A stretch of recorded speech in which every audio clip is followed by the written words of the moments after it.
Welcome to episode 2 of the Like Mother, Like Son program, where we break generational curses through productive discussion and discourse. Today, we are going to talk about financial literacy. So, let's start with your beginnings as it relates to financial literacy. We spoke a little bit where, you had your upbringing that shaped how you view money, and then Senior had his upbringing that shaped how he saw money, and you kind of got to see both sides of it and how it impacted the family dynamic. So how did your experiences mold you, and then going to the other house and seeing what was going on over there and then going back home, how did all of that kind of...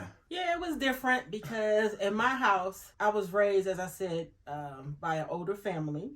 So by the time they got me, was 50, well established in everything.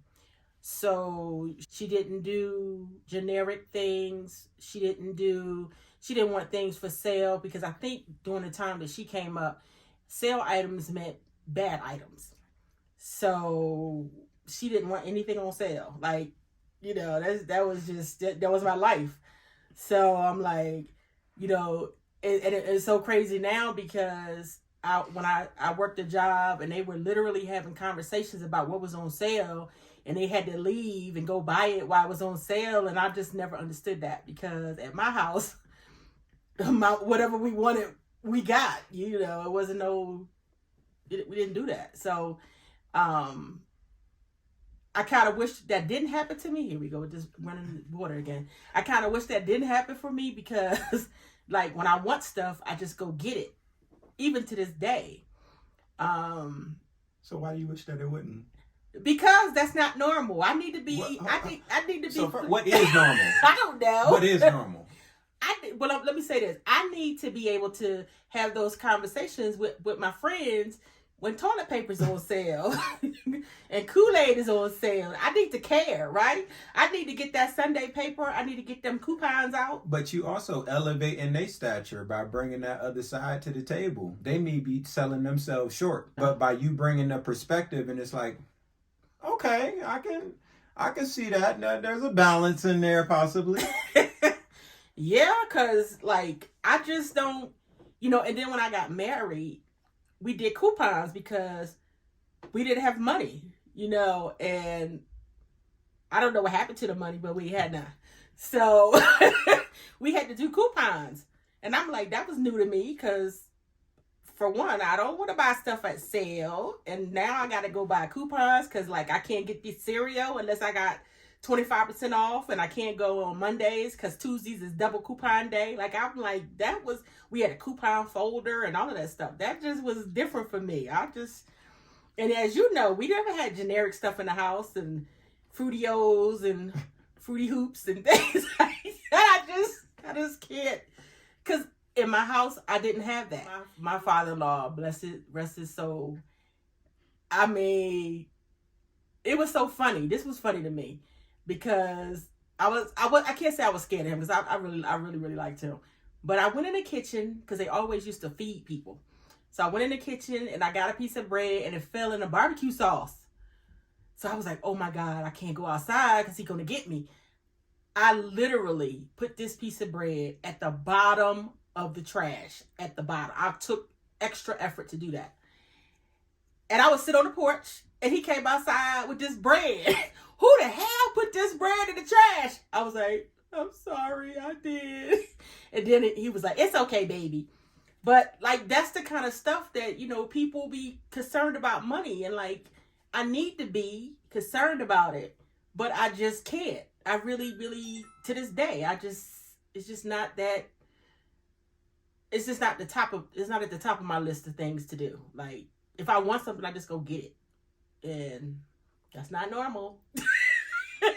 No, but I think that's tremendously valuable because, we oftentimes have a toxic relationship with money within the Black community, and we will value, not just within the Black community, people in general, we will value the dollar over things that truly matter, like our time and how we choose to spend it. Mm-hmm. The whole idea of trading our time for money, like working for somebody telling you what your value is, paying you $7 an hour when that hour that you're spending, they're making quadruple the amount or more. Yeah. How was it seeing the red line in the tub? Yeah, that was interesting to me. Cause I guess they, when I met my my baby daddy. No, I met my future husband or fiance or whatever, and I went to his house. They had a tape for the water at the bottom, and you can't put the water over a certain amount. And again, that was different for me because I used to fill the tub all the way up to the top 3 or 4 times a day, and nobody never said anything. So that was different. I learned a lot. That I probably should be worrying about money and I should be arguing about it and things of that nature. And I don't know. I'm even at my age now. I never made y'all do that. In fact, I encourage y'all, fill up the tub, wash your butt. So, they that was different. And even that was different. And then when I would go to my aunt's house, my cousins, I had 3 of them, 3 boys, and they used to take a bath together, and I didn't understand that either because I'm just like, that's different, like all 3 dirty people in the bathtub.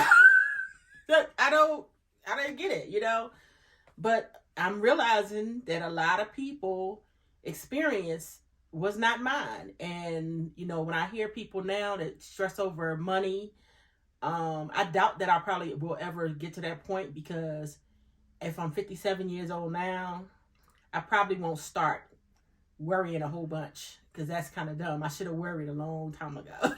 So I'm not going, there's no threat of me starting to do that now, but I kind of wish that I was, so that I could be with everybody else in that coupon lane and getting stuff on sale, and don't have pork chops until they're on sale and stuff like that. That's just funny to me. It's crazy. Yeah. No, but I don't. So I just see I see it a little different, but that's a direct byproduct of what you're explaining, because how you came up created a different experience for the 3 of us. My siblings and I, we grew up in what I characterize as Black privilege. And what Black privilege meant to me was, I can go down the checklist of the benefits that we were able to take for granted as we were coming up. When I came home from school and got off the bus, I never had to worry about all our shit being on the front lawn. Kids I went to school with, like, that was their experience. You know what I mean? Like, they would come home and they shit would be by the dumpster. You know what I mean? Because they done got evicted. That wasn't my experience. You know what I mean? When I went into the house and I went over there to hit the light switch, them motherfuckers turned on. When I went to the fridge, full of food. Well, when I went to the main fridge, it was full of food. When I went to the secondary fridge, it had the drinks and all of the extra stuff. When I went to the freezer, the deep freezer, full of meat, that was Black privilege. And I think that experience has molded me in a space where I look at money as a tool. It's an important tool, but it's a tool nonetheless. So, the value that I put in it is not the same as many. And I wouldn't have that perspective had my life not been that way. I remember you would say this when we was fucking up. We live in the cul-de-sac, but I'm not from the cul-de-sac. Right? Well, yeah, I did grow up in the cul-de-sac. Yeah.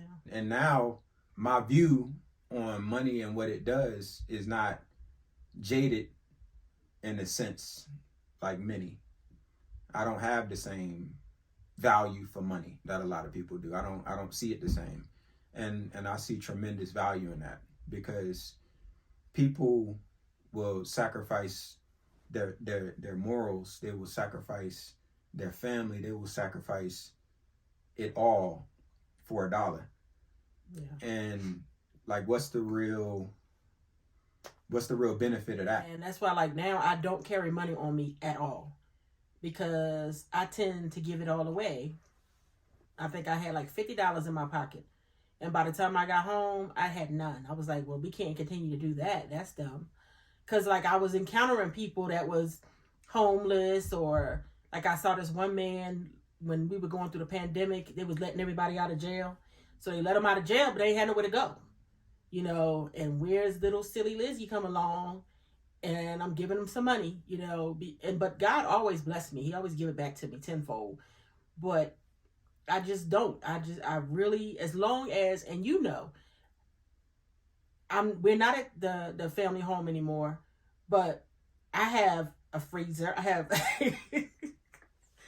I have extra freezers and wine freezers and things of that nature, and we have it's kind of like the same things that we had at the house, but on a smaller level, because there's not that many people here, you know.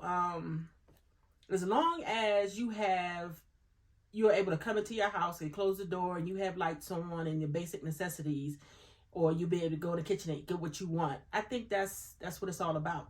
And like now, yes, I would like to not live paycheck to paycheck anymore, which I don't. That's important. And maybe that's why we were able to have this stuff, because, you know, Sarge was like all about the money. And, you know, like I said, we were kind of in debt when we first got married, not because of me, but I had to pay the price as if I caused the debt. So, you know, we wasn't able to do things. And, you know, like sometimes it shocked me, even when we were still married, it still surprised me when we were able to do things, because according to what I knew, we ain't had no money, you know. But I'm sure that played into us not having the lights turned off and being able to go on trips and travel and all those kinds of things. So it was a balance, because of the way I thought about stuff, maybe we wouldn't have been able to do that. So, you know, but for me, I'm still me, you know. So maybe if I ever meet somebody, I'll get somebody who be worrying about food stamps and money and things. I doubt if I will, but if somebody got to worry, might as well be them. When you have to bathe with your siblings in that much water,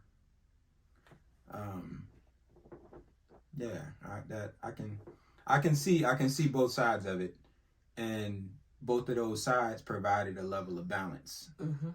Just knowing with both of my siblings, like, we all kind of share that same thing. We're not out here showing that there's some money that's there or whatever the case. We're not portraying some, you know, financial, you know, I have done that in the past, definitely. But that didn't come from the house. That came from growing up in Hampton, Virginia, where going to school was like a fashion show. Yeah. And if you ain't going, if I didn't show up looking the part, it was like real, like bullying going on, mm-hmm. type, you know what I'm saying? So, you know, that kind of polluted my view on materials and materialistic things and all of that. But it's interesting because in retrospect, that black privilege that I described, when I went to school, you know, the kids around me had the new Jordans and this, that, and the third. And I'm looking at that stuff like that stuff matters. You know what I mean? But what they were going home to was the exact opposite in a lot of instances of what I described. So they come into school with the Jordans, but then they shit may be on the lawn. Yeah. You know what I mean? Or it's not no food in the house. Yeah. Or it's no electricity in the house.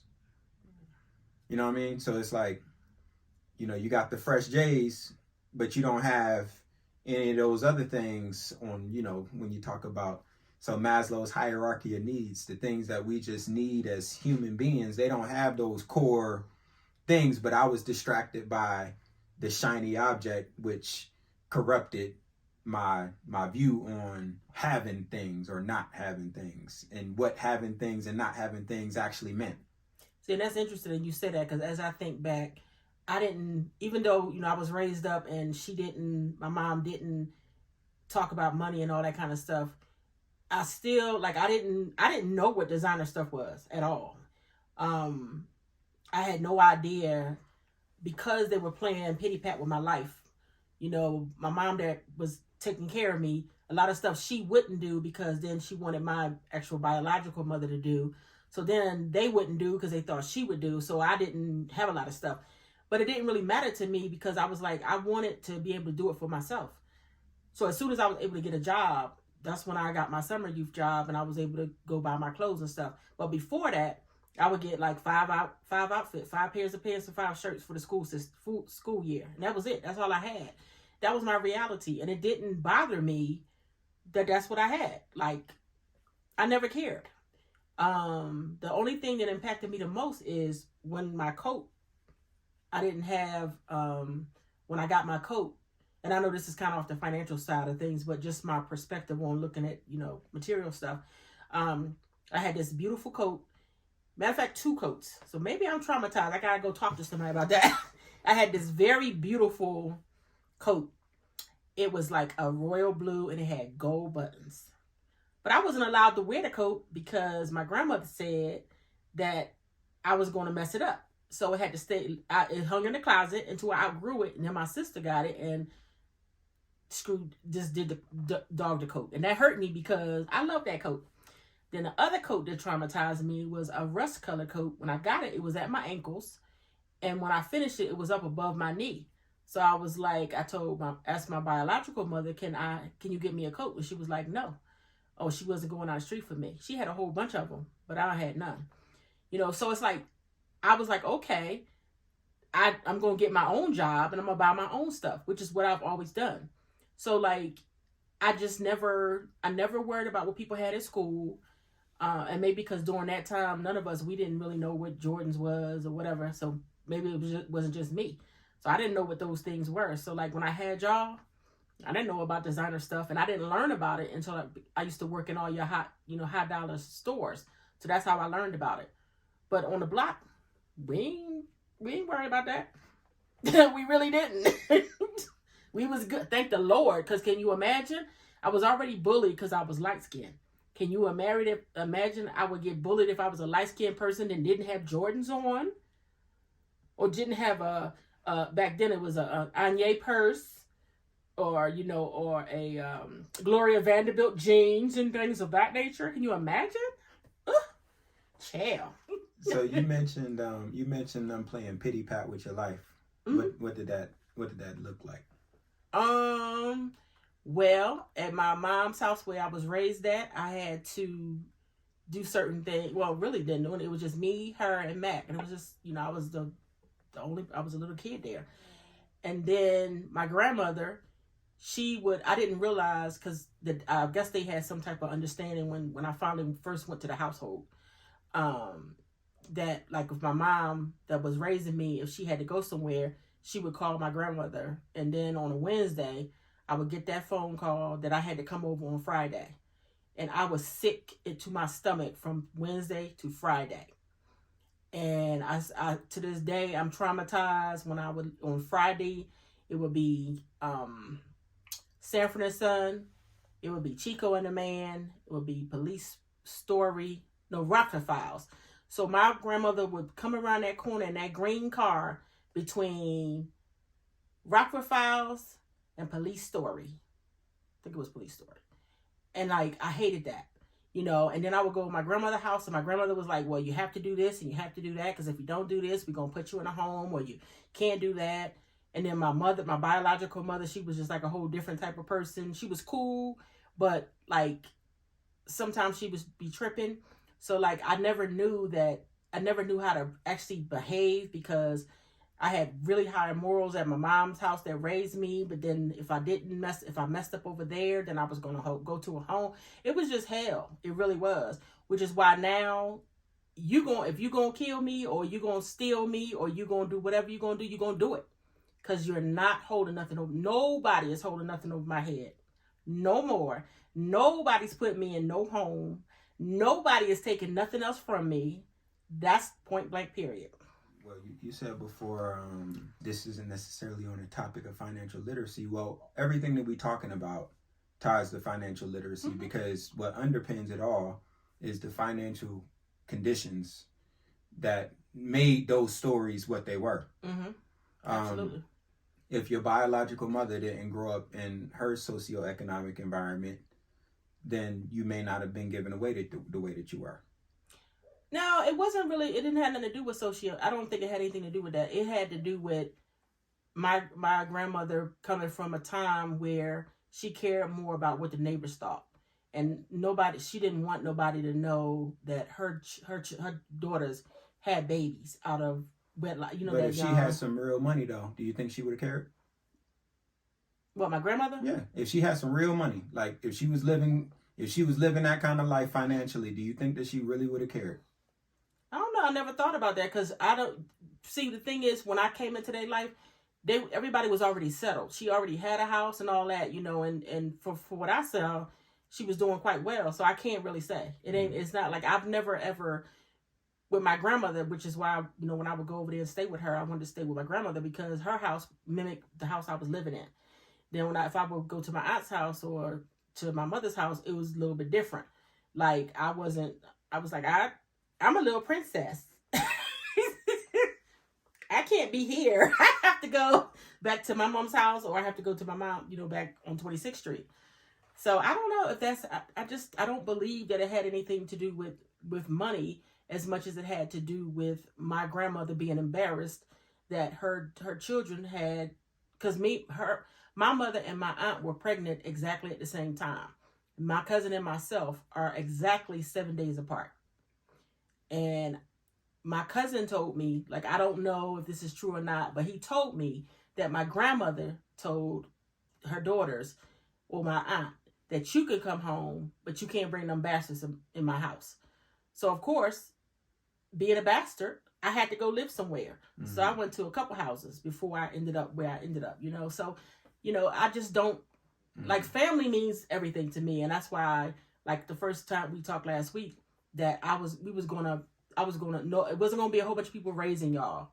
So that had a lot to do with why I'm so strict on I'm raising my own kids. And you know, you damn near 40 years old. And if somebody comes sideways to you, I'm still saying, and you're more than welcome, you're more than capable of taking care of yourself. But I'm not having all them people do that. I'm just not. So yeah, I don't think it was economics that caused that. I really don't. You know, it could be, but I don't think so. There's one thing for us to trade our time for money in the form of working for somebody. Mm-hmm.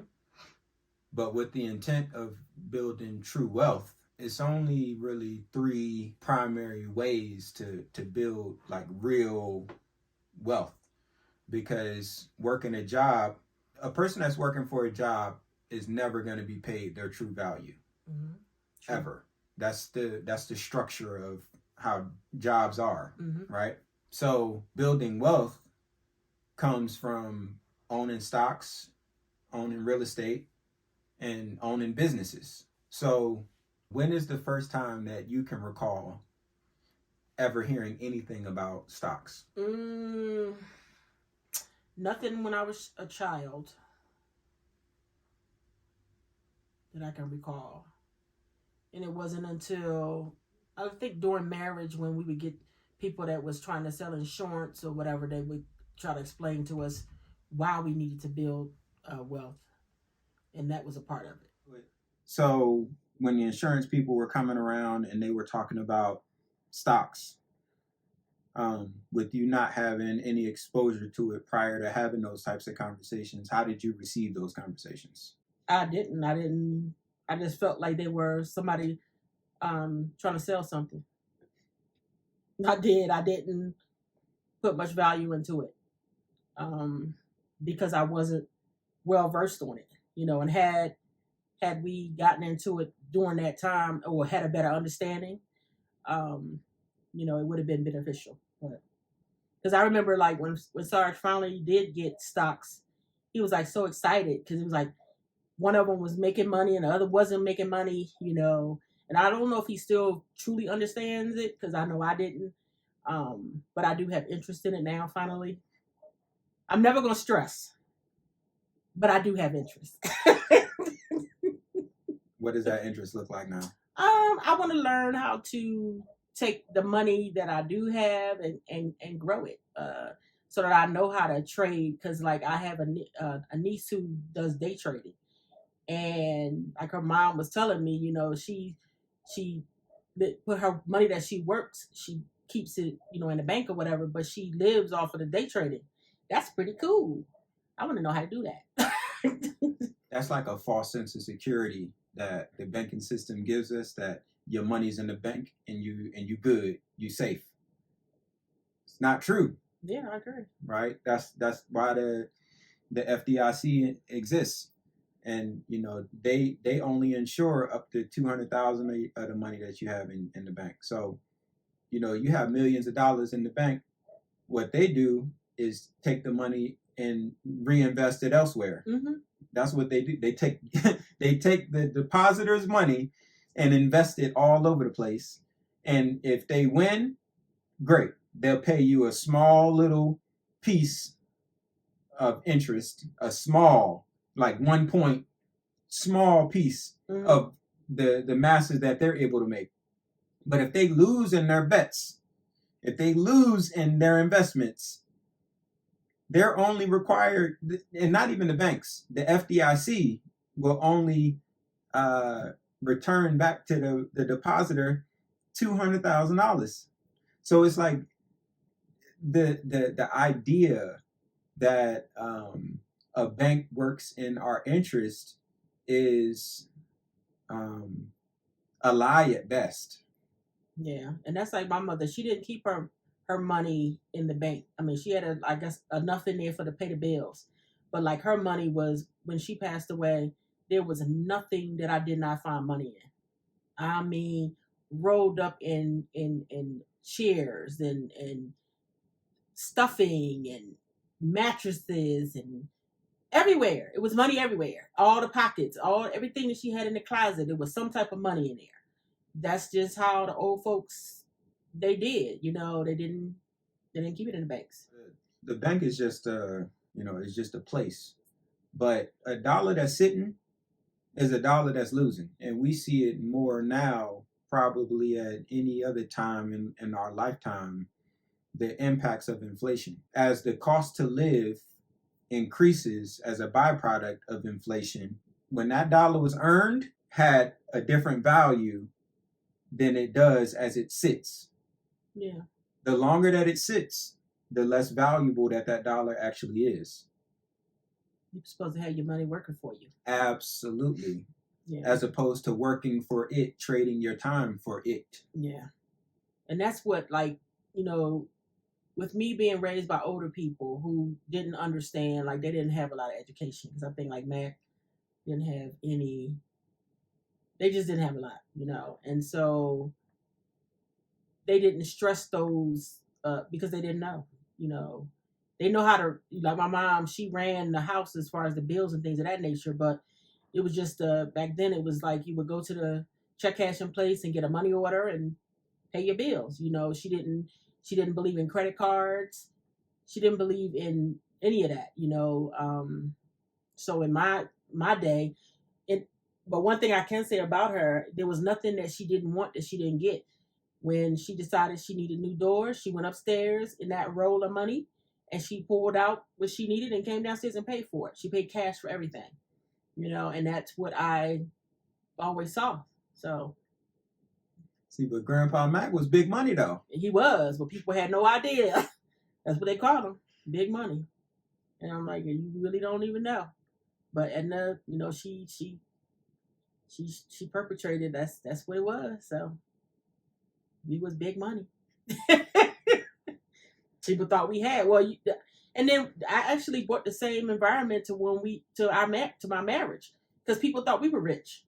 They would come in and we had like everything, more than enough of everything, and it wasn't really like that. But it's kind of, we enjoyed our money, and I'm glad that Sarge handled the way he did, because maybe he wouldn't be able to do the things that he's doing now if I would have been more, a little different. What do you mean by that? Like, because my thing was when we got married, he said that I had to be available when the military called or whoever called. I had to be the one to take care of y'all. So I did that. I didn't try to figure out where his money was, what his money, how much he made, or any of that. I just didn't, because my goal, in my mind, being raised by Didi, was to make sure I ran the house and take care of the house, and I did. Now I'm seeing one of the things that was kind of like a kick in the teeth to me is when my divorce situation came, when the other young lady came along, like she came in and just kind of took over with the monies and the business and all that kind of stuff. And even that day still didn't matter. It still didn't, it wasn't a thing to me. But I wish that I would have, if I would have been more knowledgeable at that time, maybe I would have, I don't know. I don't know. Maybe, when you sit back, hindsight is 2020. But I don't know if I would have changed anything, because like he seemed like he wasn't very happy because he was busy trying to watch all the dollars. I got other stuff to do. I know you said that you're interested in stocks now.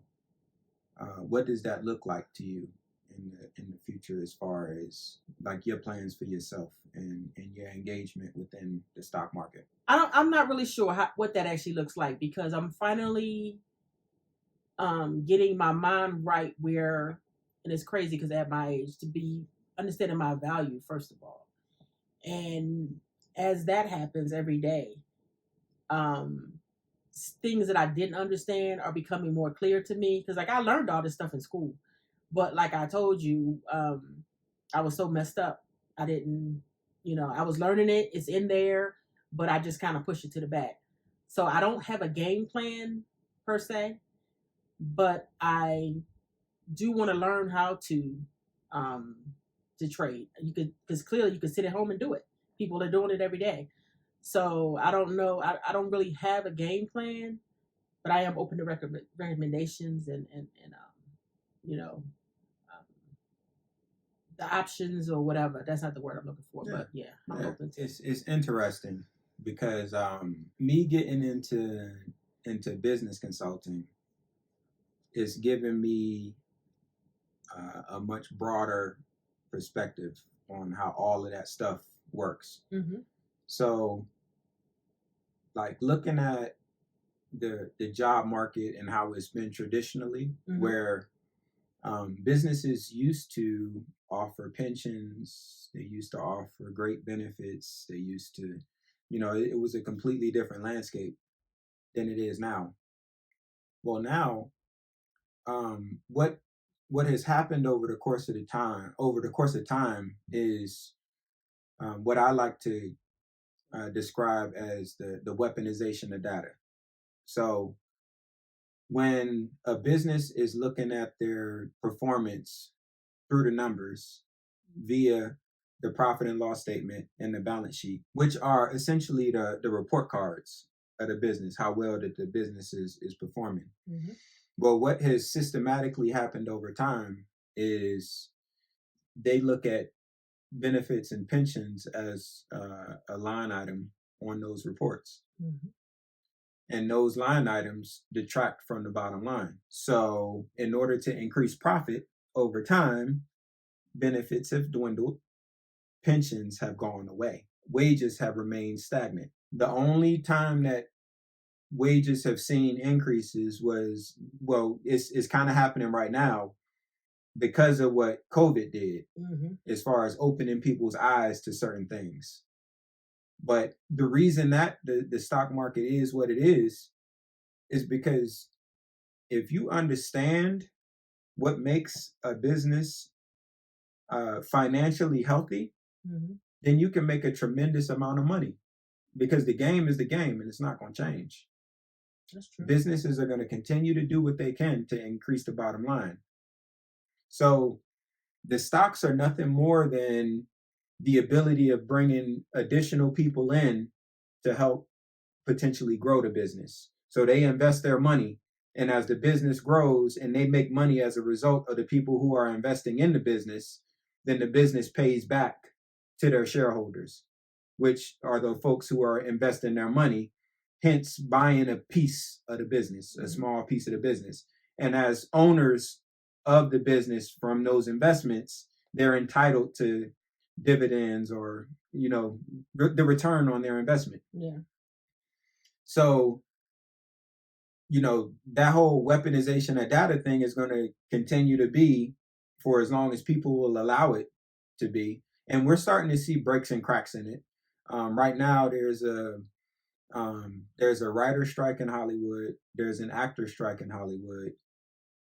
Amazon formed their first union within the past year or two. So people are starting to fight for higher pay and compensation against the machines that have been established to drive that profit over humanity. That's the world that we've been living in and will likely live in for the foreseeable future. Absolutely. But understanding that, when you understand that, you can leverage that to create true financial health. I'm able to look at a business now and understand what's actually going on in the business just through the numbers. So it's interesting. Warren Buffett and Charlie Munger, those guys, and what they built with Berkshire, they've built that on the backs of businesses and just understanding the true value of a business. Because as consumers, we can look at a business and we just see the brand. We don't see the business behind it. And that is how you can have a big brand that's highly known and highly reputable and this, that, and the third go out of business. Yeah. You see that every day. Absolutely. Yeah. Because it built the brand, but the business behind it was not strong. Yeah. And all of that is reflected in the numbers. And you can see that. Yeah. I can look at the numbers of a business and see that shit ain't right. And that's what Warren Buffett and Charlie Munger, like I said, that's what they've been able to leverage to build a tremendous amount of debt, because you can bet on a business based on the historic performance. Yeah. You can see, because when you start seeing dips and deviations in the numbers, that shows that there's a lack of actual control. Businesses can be lucky to make money. Think about social media and how many people have become overnight successes by one viral clip. And that's just because people will spend money based off of how they feel. Yeah. And that will be the case. So you can come in as this wow brand that just attracts money. Well, if the business principles aren't sound within that business, then what ends up happening is, now that more people are interested in the brand, they have to hire additional people in order to keep up with that increased demand. Mm-hmm. And as they hire people to keep up with that increased demand, if they don't have structure in place in order to train those people, then that means that it takes longer to produce whatever it is that they produce. And the quality of whatever that they produce can be diminished without a standard playing field of how do people get the work done. So what has happened in your life that has driven you towards this? This is like a very big passion of yours at this point. Great question. It was probably back in 2008, 2009-ish. I was deployed in Afghanistan, and social currency back then was the exchange of a hard drive.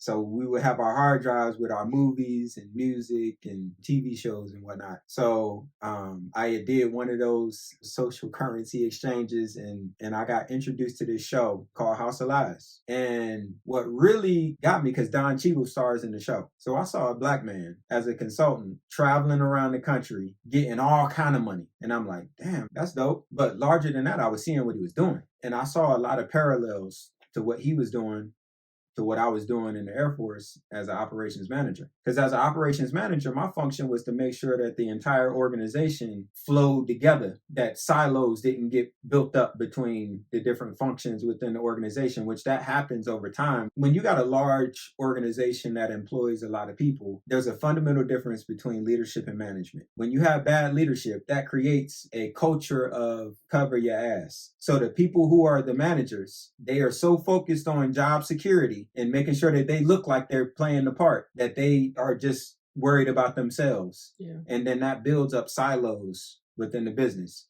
So now they're not collaborating with each other in order to achieve the organizational objective. They are, each area of the business is focused on the person that's at the head of that part of the business. And that creates all kinds of loss when you talk about capacity within the organization.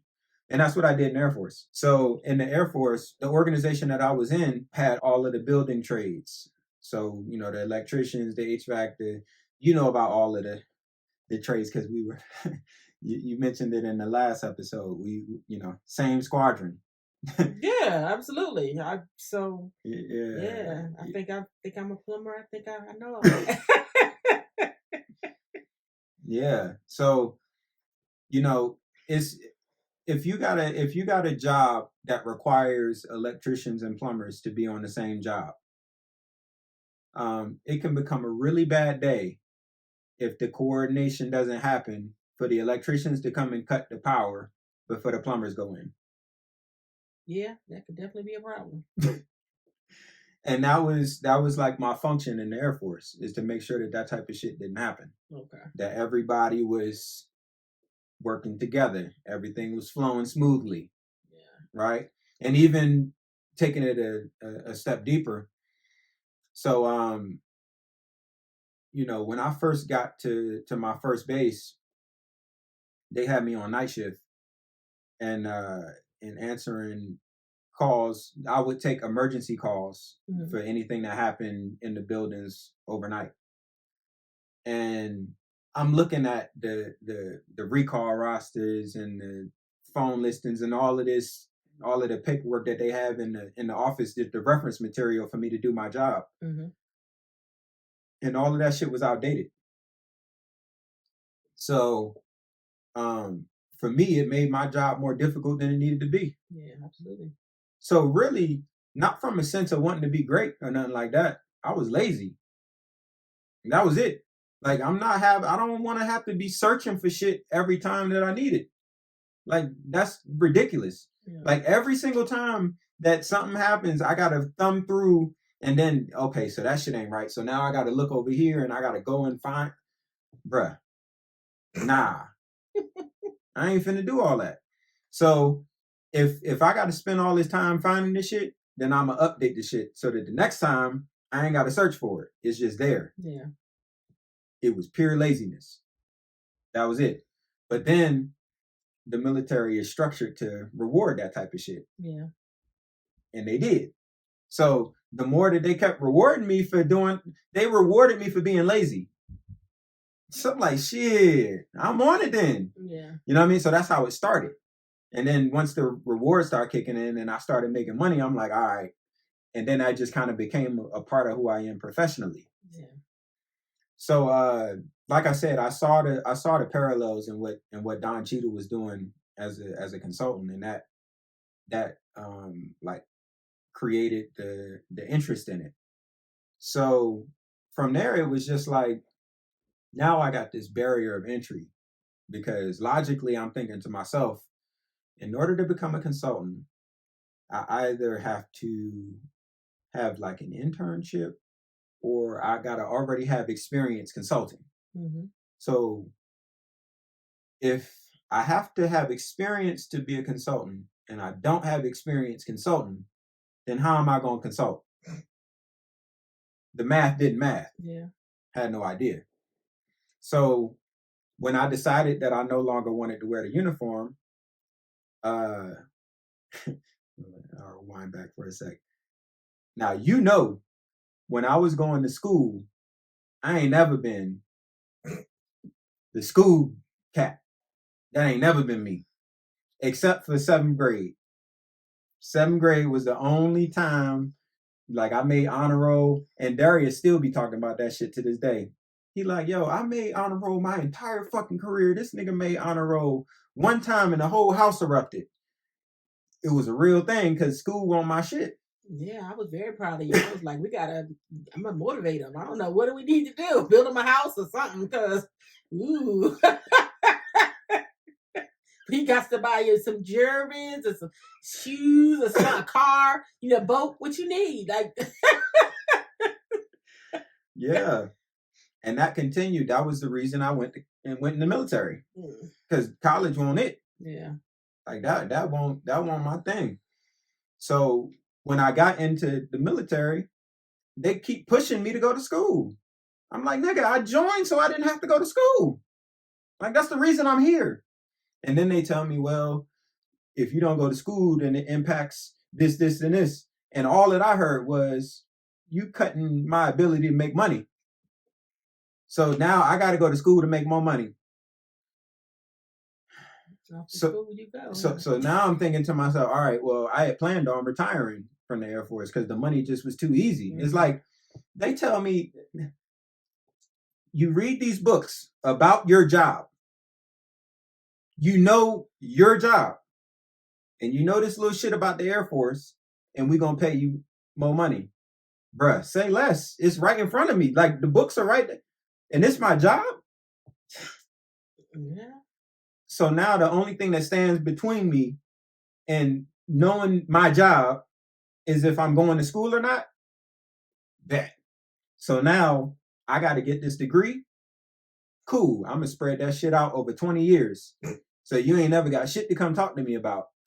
This going to be the longest fucking bachelor's degree that you've seen in your life. I promise you, because I'm going to spread it out. So you ain't going to be coming to talk to me about self-development, because I'm going to always have something for my annual review, because I'll take a class every year, one class a year. So I meet the requirement, and now you ain't got shit to say to me. When you did. Well, until I decided that the military was no longer for me. Yeah. So now that I'm transitioning out, I'm looking at the degree paths that are available to me, and I see this business analysis and management, and I'm like, that can't be any closer to consulting in my mind. Yeah. Right? So bet it up. I'm about to go ahead and get that. And then, transitioned out, and 4 years later, I got the opportunity to break into an entry-level consultant position. And from there, it was just like coming from the perspective of not even knowing how I could even penetrate the barrier of entry. Now I'm in this thing. Yeah. Say less. and along the way, I just been just building. You know what I mean? So my Air Force career was all about operations. Mm-hmm. And then when I got out, I got introduced to numbers. So I was when I worked at Macy's, I was managing that department, and I'm going up into the manager meetings, and they talking about KPIs, key performance indicators, and all this other stuff. And I'm like, I don't know what none of that shit is, because it ain't no key performance indicators in the Air Force, like, because there's no real financial accountability in the military. Yeah. So like, I didn't have that experience. Well, then now that I'm working in corporate America, and I'm managing people, like, I started to like understand that, and then transitioning into consulting. So the entry level consultant position that I got, the first one, I got fired from it. And the reason that I got fired from it is they got these like these standards of how to measure like performance through the numbers. Mm-hmm. That wasn't my background. I didn't know that shit. Okay. So I had this project manager, and him and I kind of had a little run in, because I'm not the type to like back down from, you know what I mean? Like, that ain't in my DNA, like we talked about last time. We had a little situation that happened, And then once he had the opportunity to like nail me to something, which was this little financial analysis test that they gave all of the new consultants, and I couldn't pass it. Okay. I got fired from there and went to another consulting company, you know what I'm saying? And was just kind of learning along the way. So, you know, I did that in that capacity for 2 years. And then I started working in the small business realm. And in the small business realm, you got to know all of it. Yeah, absolutely. Because the business owner has the responsibility of it all. So I can't just focus on operations. I got to know the numbers. So getting into the small business consulting world, my first piece was like, all right, so now like I really got to know this. And just working through helping my clients, I learned the accounting side of things. And just understanding the healthy balance that it requires to have a business. Sales came along the way because sales is the lifeblood of a business. Yeah, so if you don't have processes in place in order to make sure that the sales are continuing to come in, then you're gonna have problems. Yes, you are. So you know, that's how it all kind of came together. Yeah. Yeah, because you are. I'm gonna be a pro too real soon. Because like I have all the training, I really do. I went through all these classes, like a lot of stuff that you talk about. I already went through all that. But again, with everything that was going on in my life during that time, it was like I was taking it in, but I was putting it to the back because it wasn't relevant at that time. But now it's like a lot of stuff that you're saying to me is kind of waking that up for me to be able to be productive. And at this point, whatever I choose to do, it's crazy starting so late in life, but better late than never. You know, and the reality of it is, well, from my experience. So the second job that I had out the military, when I started that job, I was also going for my MBA. And the first class they gave me was that they had me in was accounting.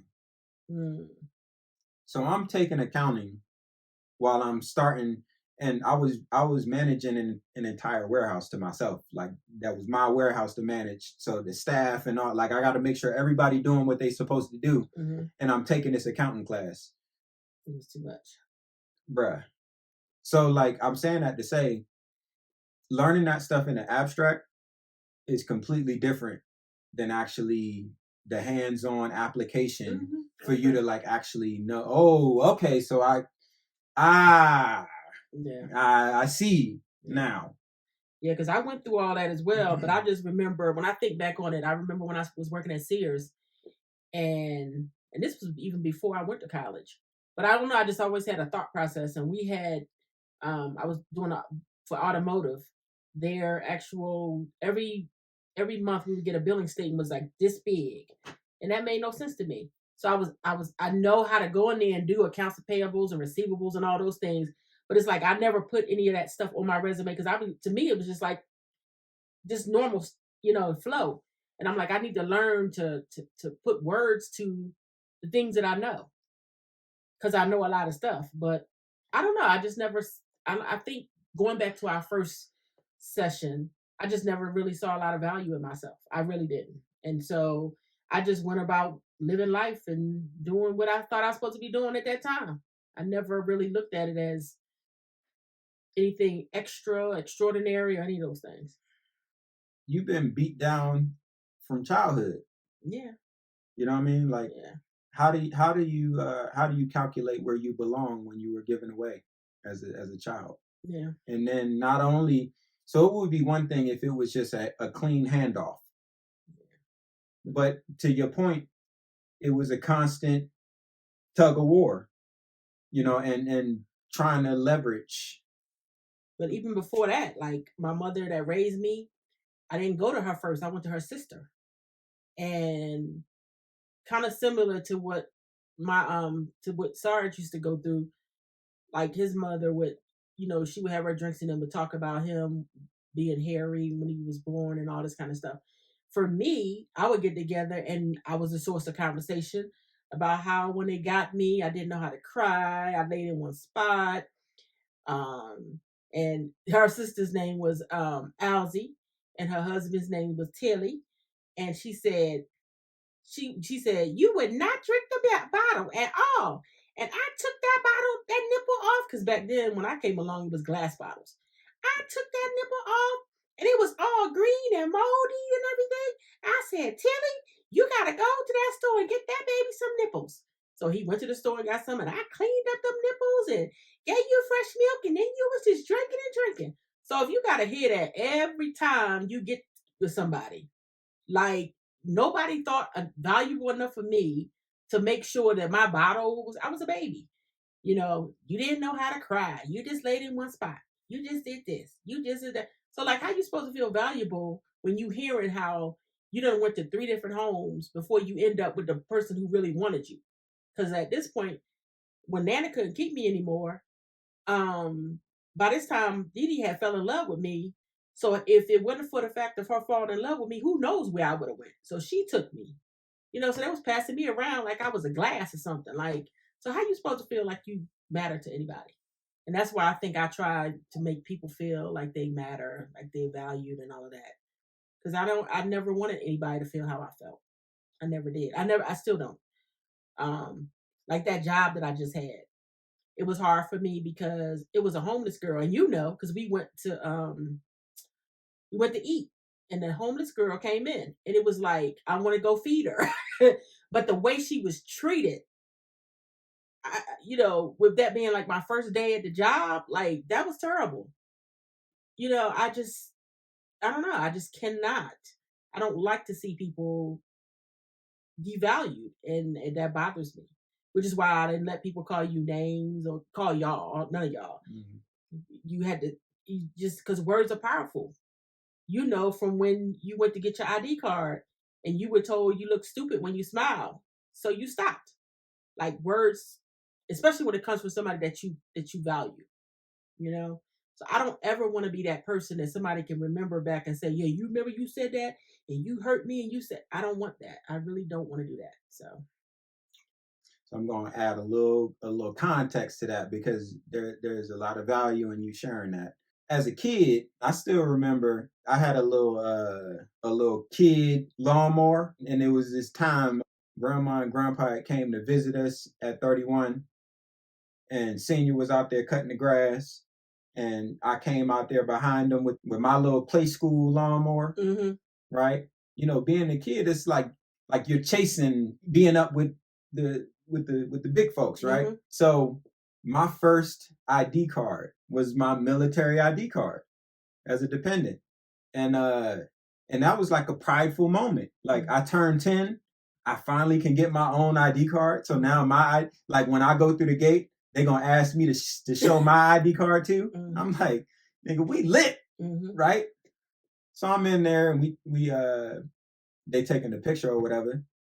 And I probably took like 3 or 4 pictures, and the picture just looked like mad goofy with the smile that I was giving off. And Senior just popped off. Just take the goddamn picture. And to this day, I still have problems with smiling in pictures. So it is like words do matter. It's powerful. Yeah. I know. I saw the words that how they hurt him. Again, we've been together since we was kids. So, we've had those conversations about different things. So yes, they were like, I'll never forget that Senior's dad, he actually used to work at the art museum in Philadelphia. And he cut grass. That's what he did. So apparently, I don't know if somebody had robbed a bank. I don't know what they did, but it was a bag of money. And he ran over with the lawnmower. First of all, how do you know that it's a bag? You just riding. Do you know he got called all types of names when he got home? Stupid, you dumbass, you ran over this. Like, how are you, like, that was the normal. Like, and it was a lot of money in there. But again, what you supposed to get out and go in the bushes, and what happened was like normal. And I'm sure he already felt bad enough. But now you couldn't call names because you was right doing your job. So that was just kind of just the way it was, which is why I was adamant that was not going to happen to y'all. I think that people, the society, what it has evolved to be now, people don't care about each other. They only care about what they can get from you. And like people use that statement so wrong. They always say the love of money. They always say that money is the root of all evil, and it's not money that's the root of all evil. It's the love of money that's the root of all evil. And people would do anything for it.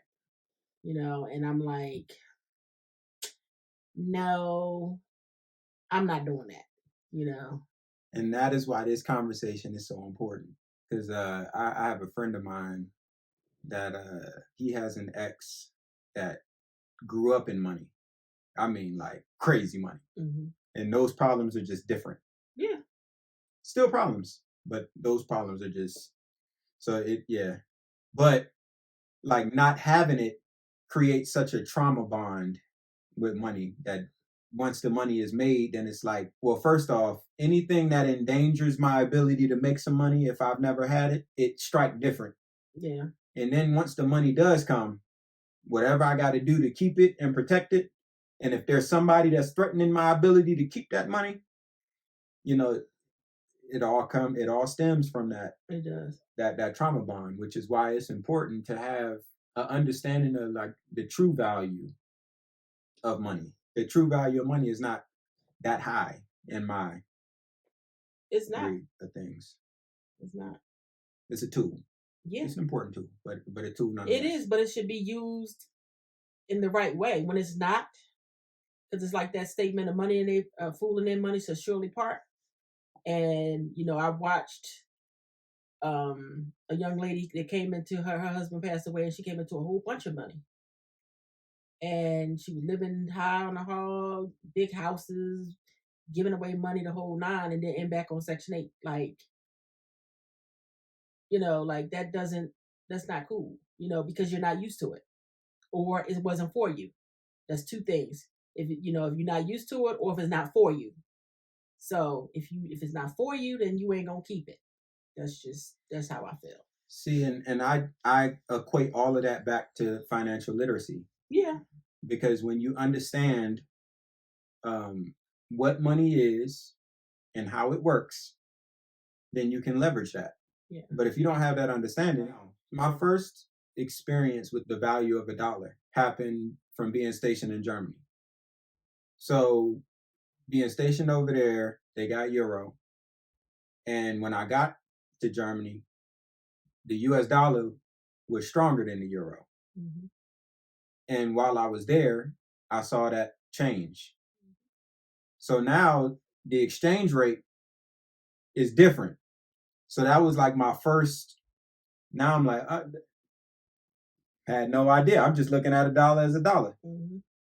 Nah, that ain't how that worked. So, fast forward to now and what I understand what money truly is. So, back when Nixon was president, he took the dollar off of the gold standard. So what that meant was, at that time, every dollar that circulated around the world, it was backed by actual gold. Mm-hmm. Well, once he took the US dollar off of the gold standard, then it was no longer backed by anything. Okay. So, they say that it's backed by the full faith and credit of the United States government, whatever the fuck that means. Okay. So what that boils down to is the military. We got the biggest military. We got the most fierce military. We have the most effective military. So we are the bullies of the world, at least right now. So we can kind of do some things because we got the big stick. Yeah.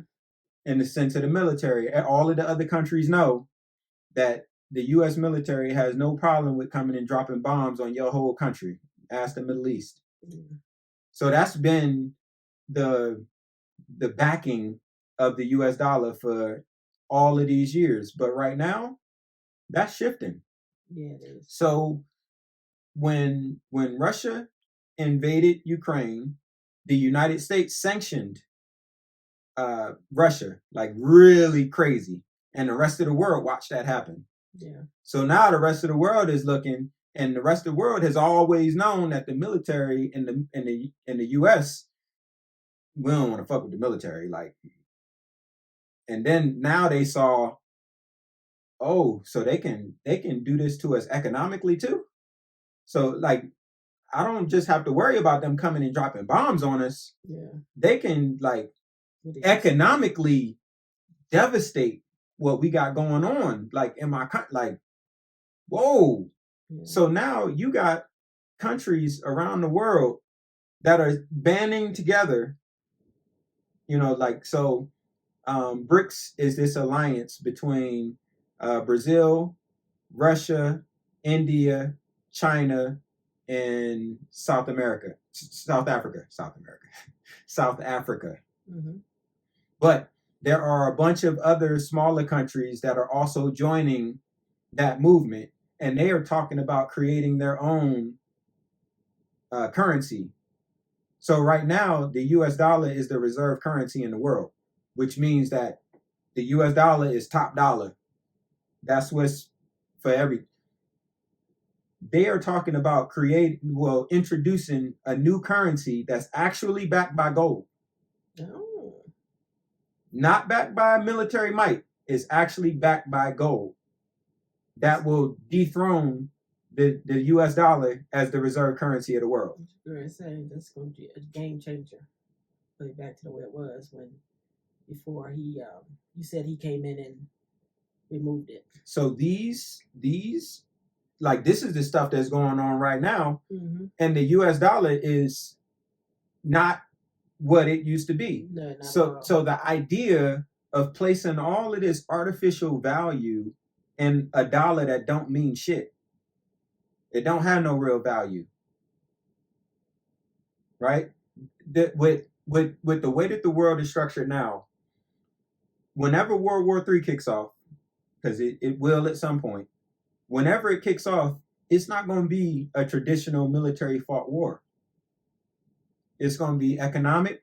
It's going to be technological, right? It's a whole different battlefield than it has been traditionally.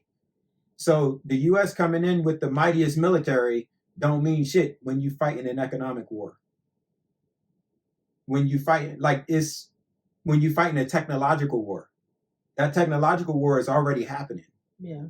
You know, China has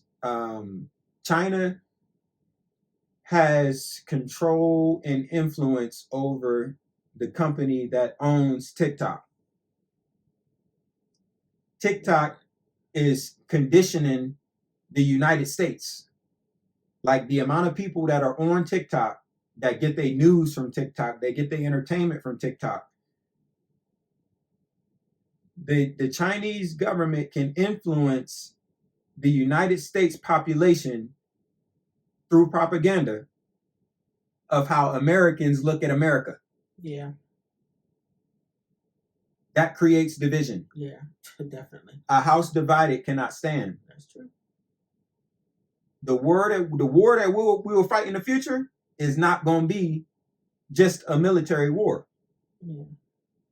I mean, and keeping it a buck, the last two wars that we fought, we didn't win. Yeah. That war in Iraq, that destabilized an entire region. The whole Middle East is destabilized because of what happened in Iraq. And what happened in Afghanistan? Countless lives lost. Trillions of dollars spent. And we just left. Yeah. So we don't even have the greatest track record for the wars that we have fought. And the next war ain't going to be a military one. Yeah. Primarily. And what hangs in the balance is the value of the US dollar, which is this thing that we're chasing blindly. Yeah. And the shit don't mean nothing. It really ain't never meant that much to me. And I know I probably should, but like I said, I probably won't start worrying about it. That's why I challenged you at the beginning of this conversation. I think that although it may not have been intentional, you were conditioned to true morals and values. Yeah. Oh boy, I be telling my baby girl all the time, I wish I ain't had them goddamn morals and values. I really do. You know, and that's why, like, when we kind of touched on last week, like when the whole divorce thing came, like, I know that, you know, it didn't affect me like it affected everybody else. My thing is, I was just hurt because my family, you know, we wasn't a family no more in the traditional sense that I had in my mind. But everything else, we could get that again. Like, money comes and goes, you know, but relationships that you have with your family, you know, look at the years that we done wasted. My grandkids don't even know me because of situations that was happening between me and you. You can't get time back. That's the only thing you can't get back. Money comes and goes, you know, so. Absolutely. And again, that bothers me too, that my girls don't have that relationship with you that I would like them to have with you. That definitely bothers me. The thing that gives me solace in it all is there was a lot of pain and trauma that I had to learn and grow through on my own. Like 100% on my own. I had to figure out. And in the process of me figuring that out, I've been able to help our family collectively grow through certain things. Because by the interactions that you and I have had, it's helped to create a more healed form of you, which impacts how you interact with my siblings. Absolutely, it does. Yeah. So it's like, that's the only thing that gives me like solace in it all. That my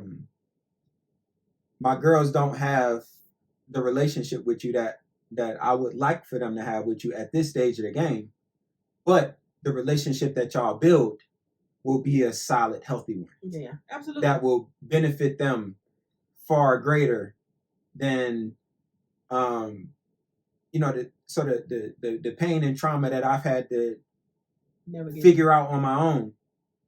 They don't have that. Yeah. They won't have that. You know what I mean? And like, that's the only thing that gives me solace in it all. But aside from that, it's a tragedy. You know what I mean? Mm-hmm. But it's good. It's for every negative there's a positive. There's a positive. And we can have these conversations, and these conversations lead into much brighter futures. So I really love these. I love all this, right? Because like, we were talking about the stop, and then you asked me, how did you even like start understanding this shit? And then like all of that beautiful dialogue that we just now had. Yeah, absolutely. Right? Like I'm really it's necessary, because longest time, you know, we ain't talk about nothing. Like, that's what's crazy, because like, that's one of the things I was talking to baby girl about. My daughter, not your baby girl. Mm-hmm. Like, we truthfully, like, y'all are siblings, but y'all really don't know each other. You really don't, you know, because y'all are so far apart in age, and things was so wonky at the house, you know, that everybody was kind of trying to do what they needed to do to survive, and, you know, the situation or whatever. So my goal, or my hope before, you know, that Jesus called me in, that y'all get together to have those conversations so y'all can figure out who y'all are. Because in your words, and the young people, y'all, all three of y'all are pretty dope. But, you know, it was so much division. Like, I don't even know how parents divide their kids, you know, or say stuff to cause such a divide. I don't get that, but they do. Hurt people. Yeah. Like, that's truly how I see it. You know what I mean? Like, we didn't have the closest of relationships for a period of time. And I don't have a relationship with Senior now. That comes from not having the ability to have constructive conversations. Well, that's a part of it. But larger than that is to have the ability to see who we are as individuals. Like, I have to be able to see who I am in order for me to present that to anyone else. Absolutely. So if how I see myself is clouded, then I'm going to present a clouded version of myself. Absolutely. So you can't get what you don't have. There you go. Yeah, and that's kind of like for me. I remember when I was spiraling out of control and I was, posting everything on Facebook, but actually that all started because I was just trying to get dialogue between me and Sarge, for real.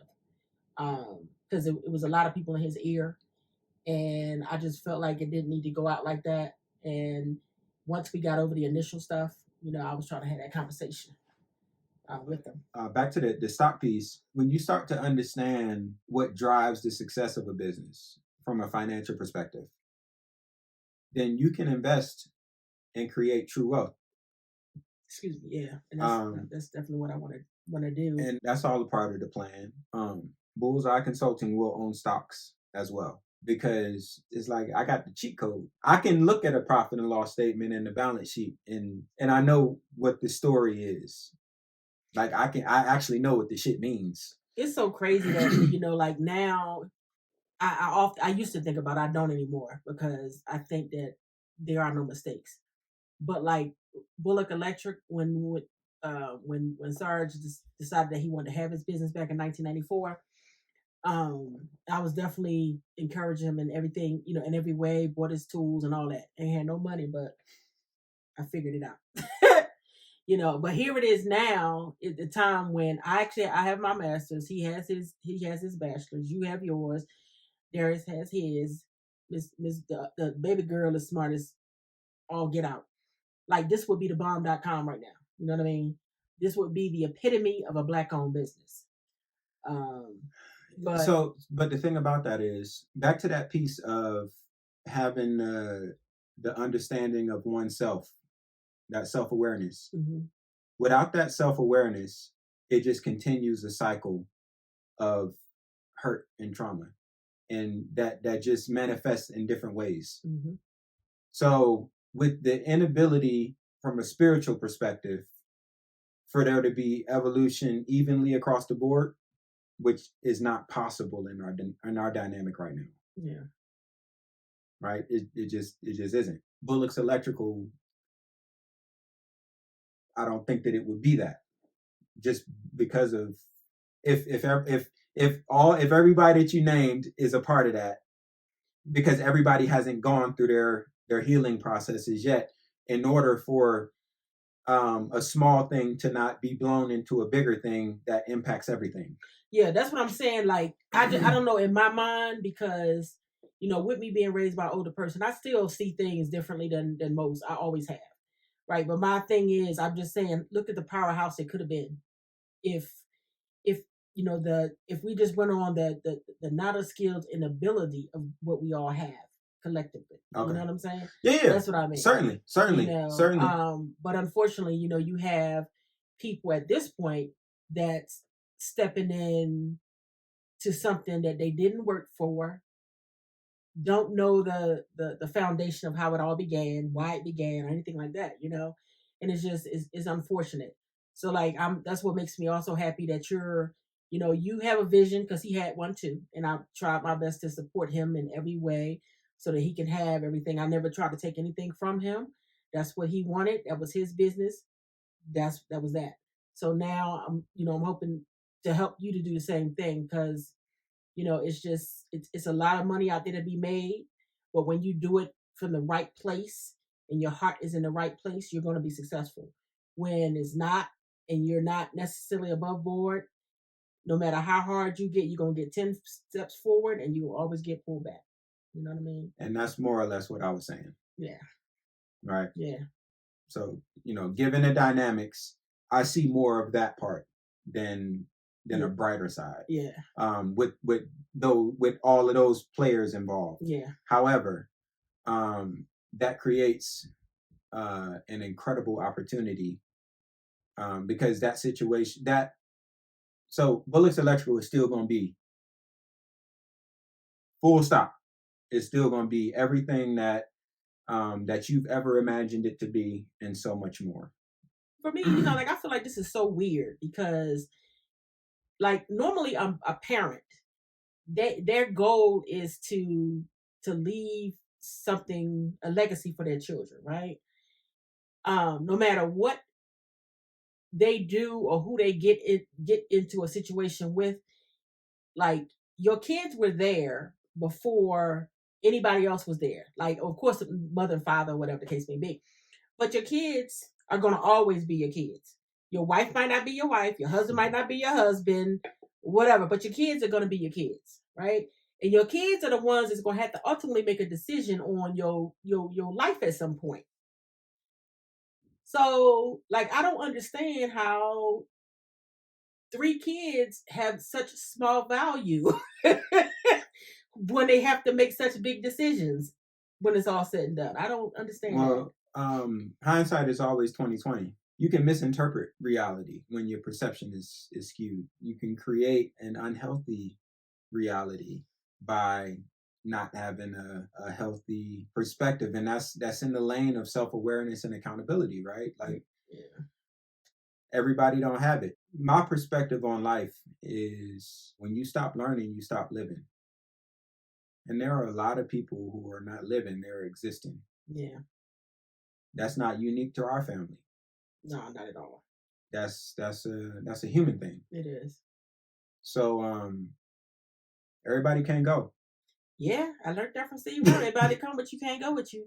That's absolutely true. It's just like, for me, it's just, when you sit and just look at stuff, you just be like, dang, how did But that's the thing. So last year, when I took the leave of absence from the consulting firm that I was working for, the intent was to create generational opportunities, not for me, for a slew of people. Yeah, you've always said that. Truly, like a whole slew of people. Yeah. Like that extend beyond wearing my last name. Yeah. That was my intent. What my humbling lesson from that was and is at the end of the day, the majority of us as human beings are blessed with sight. Seldom few of us are blessed with vision.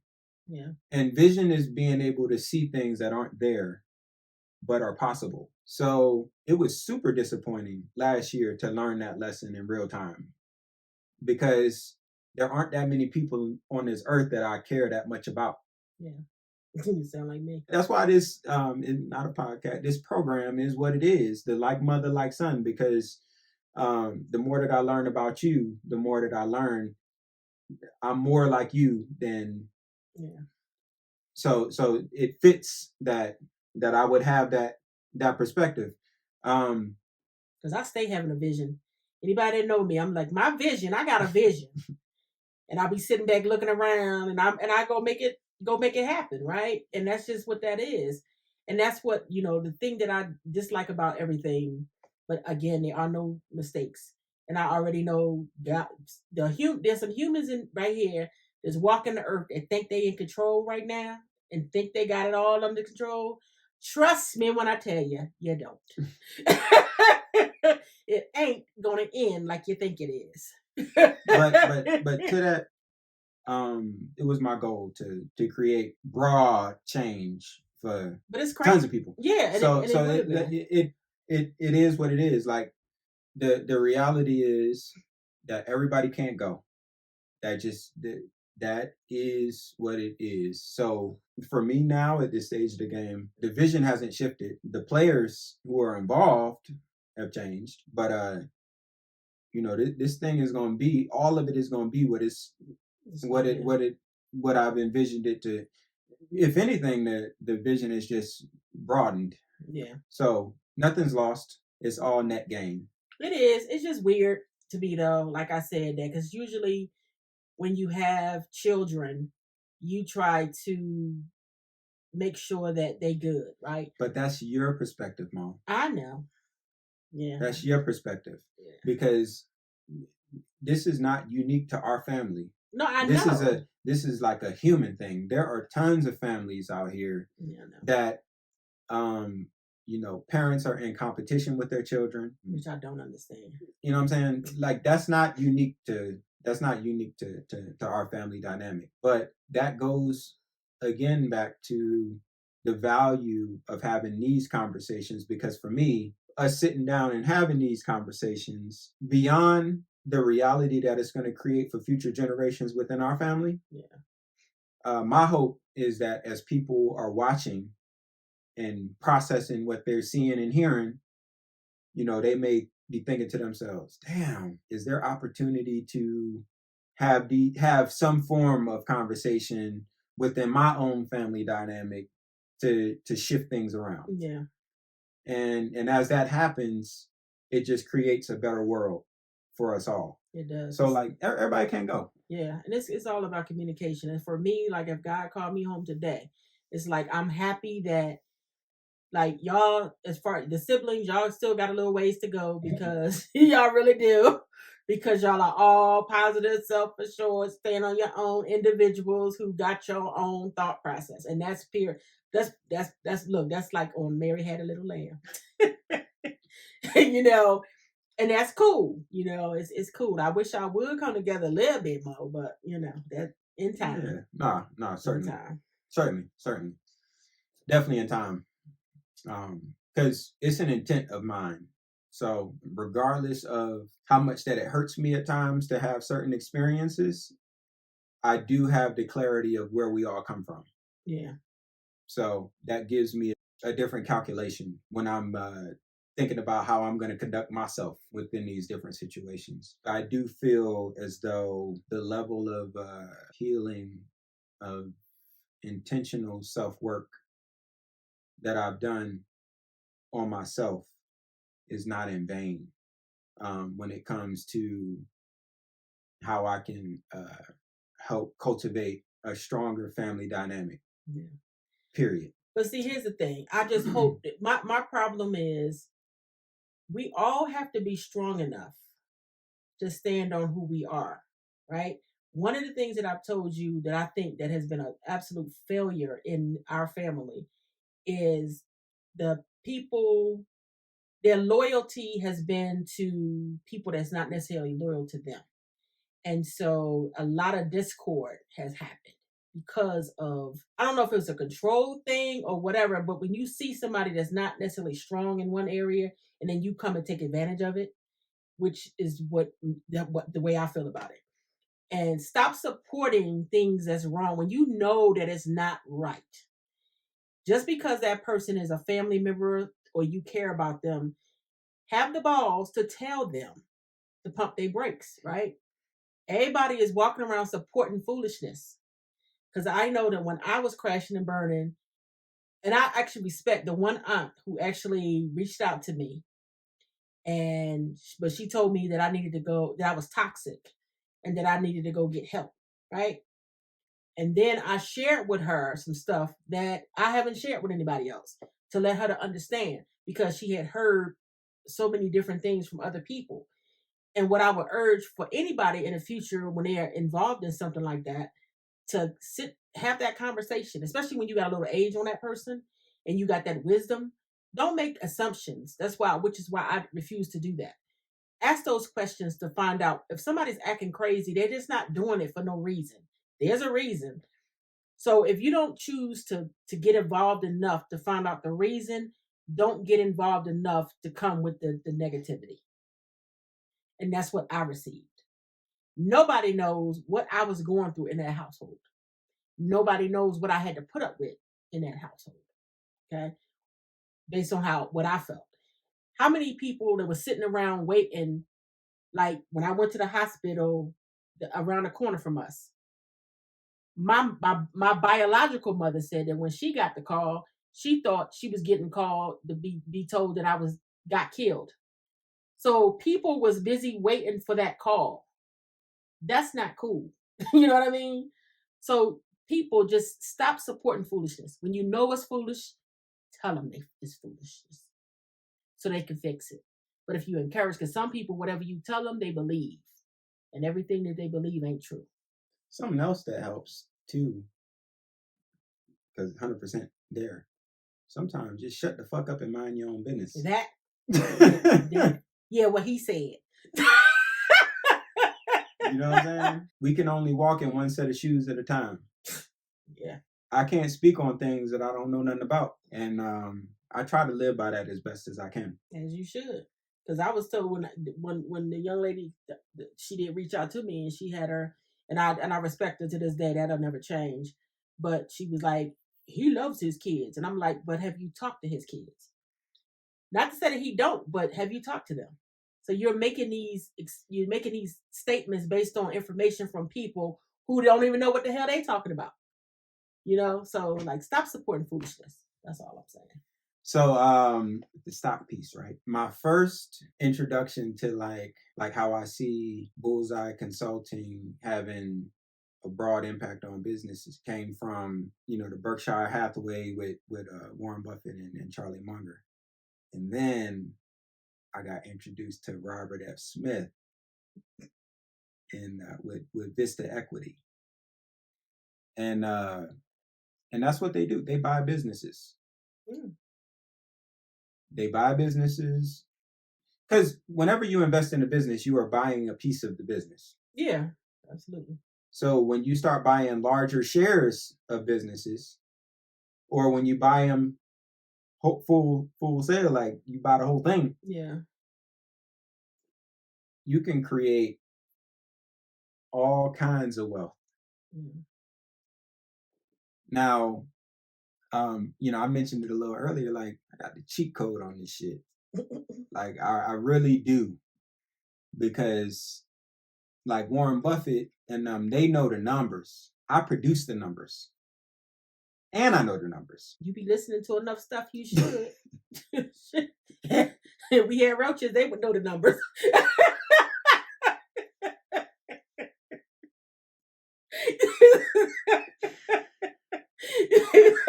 Oh man! So people don't see that. I know. What do you mean by that? Cause you just all day long you listening to stuff. You was like keeping all day long, from the morning time to the night time. Like, how do I know? What's that guy? What is his name? Trapper? What is it? Wall Street Trapper. Yeah, Trapper. Wall Street Trapper. Like, my phone is listening to you. Because now all of a sudden I got Wall Street Trapper on my phone. Like, what is going on here? I'm like learning things. Like, because it's crazy, because my thing is, the way my brain is set up, you could tell me something right now. We could sit and have a conversation, and I probably might remember what you said or might not remember. But tomorrow, when I wake up, I can remember verbatim how we walked in the room, what we said, the whole nine. So like all this stuff that I'm hearing, that you listening to, it's filtered in my brain, right? So I'm like, I'm getting so intelligent. Yeah. So yeah, this young man, like, he can sit down there and talk you under the bed about all types of stuff that I'm like, okay. I'm like, here, baby, drink this wine and calm yourself. It's okay. Oh man. Nah, but it all builds. It all builds to the master plan. Yeah. You know what I mean? Like I said, I'm here for it. I'm definitely, I like to, because as helping you to get to where you gotta go is also helping me to come out of my shell and start to be the person that I want to be. Right. So I don't know if people are seeing this, the first one or whatever, because like I belong to these little sites, and people have been like men's has been hitting me up like, oh, like, where's this coming from all of a sudden? But I'm scared. Oh man.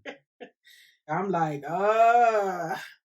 so I don't want to run that risk of losing myself. I just found myself, and I don't want to lose myself again. Stop.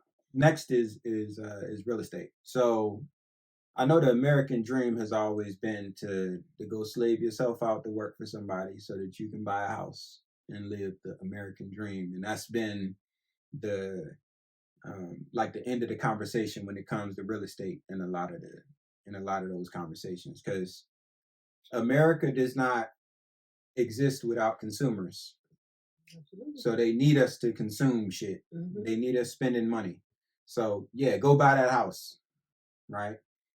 Now, buying a house is immediately creating a potential future asset, which the way that the country has been working historically, purchasing a home has pretty much worked out for it to be an investment into your future self. Mm-hmm. I don't know if that's going to continue to be the case or not. It probably will, but I don't know. Yeah. For me, and I had this conversation with baby girl. I was telling her about a multi-unit property, and she is her daddy's daughter. So she went and Googled a multi-unit property. And she like, Dad, this what you like? You really? So I had to break it down to her. I said, okay. So when you purchase a home, you have to pay a mortgage, right? And we had this conversation about assets and liabilities, right? An asset makes you money. A liability takes your money. So when you buy that home and you're paying a mortgage, is that an asset or a liability? Well, it'd be a liability. Absolutely. So the hope is that over time, as you continue to pay on that liability, it becomes an asset. Yeah. That's the hope. Yeah. But what happens when you get a multi-unit and now somebody is paying you to live in your property? So now you're making money for this property. That's why so many people are into investment properties. They are getting them, and it's unfortunately in the inner cities, and they doing minimal stuff in there. But that's what they're doing.